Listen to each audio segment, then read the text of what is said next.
Moi, je suis un passionné par ce pays, par sa culture et par sa gastronomie, par ces contrastes en fait. C'est une société très contrastée. C'est assez. Parfois, on voit un building très haut et puis on voit un temple millénaire à côté.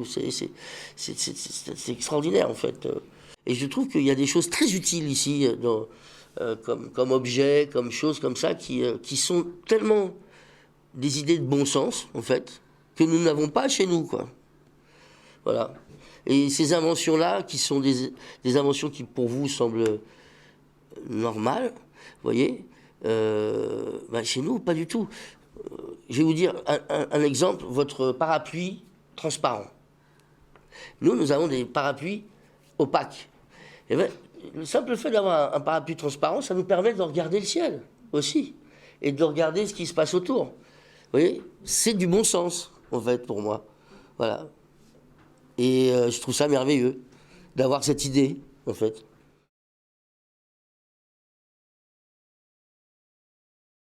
Je ne sais pas si je dois le dire, mais j'ai eu une amoureuse japonaise quand j'étais jeune, plus jeune. Je suis resté quelques années avec elle. Voilà, mais non, vous savez, c'est incroyable.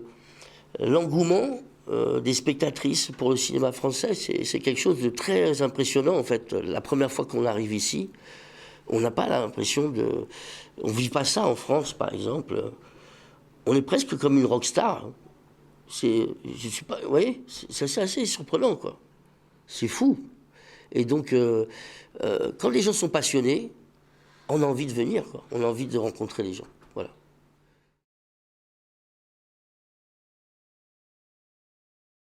Moi, j'étais là, j'étais à Tokyo quand le guide Michelin est paru.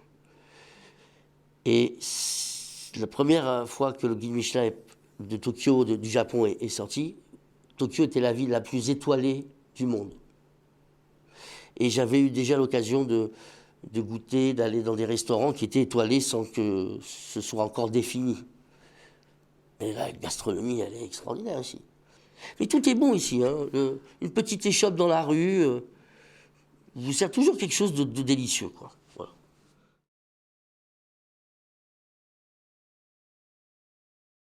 Mais je crois que les anges sont venus sur mon berceau pour me donner quelque chose voilà, pour être acteur. Pour moi, c'était surtout une porte ouverte sur la liberté, en fait.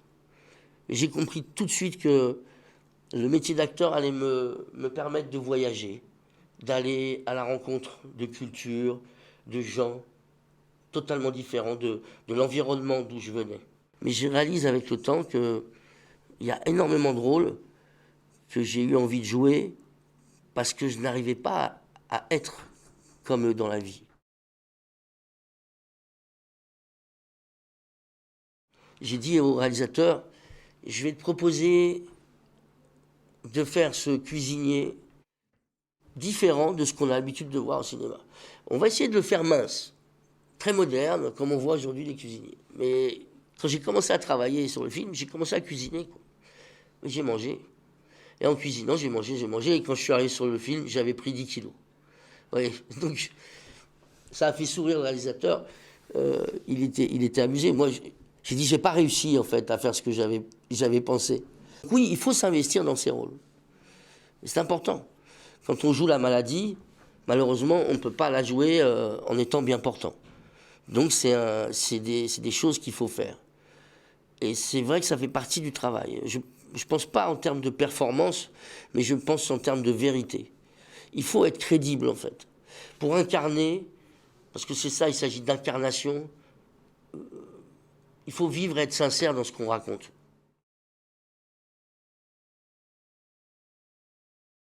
Eh bien, écoutez, je vous encourage. C'est une langue parfois compliquée, comme toutes les langues, en fait, je crois. C'est vrai que c'est difficile. Et il faut pratiquer le plus possible. Alors, venez voir des films français le plus possible, parce que c'est une technique qui marche. Hein. On prend les sous-titres et puis on écoute. Et ouais. Et puis la langue, la gastronomie, ça aide aussi.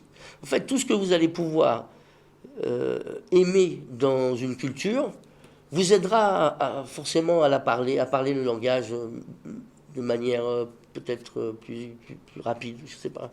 Mais tout ça, c'est une envie, c'est une histoire d'envie. Je vous souhaite beaucoup de bon courage. Je vous souhaite beaucoup de bon courage.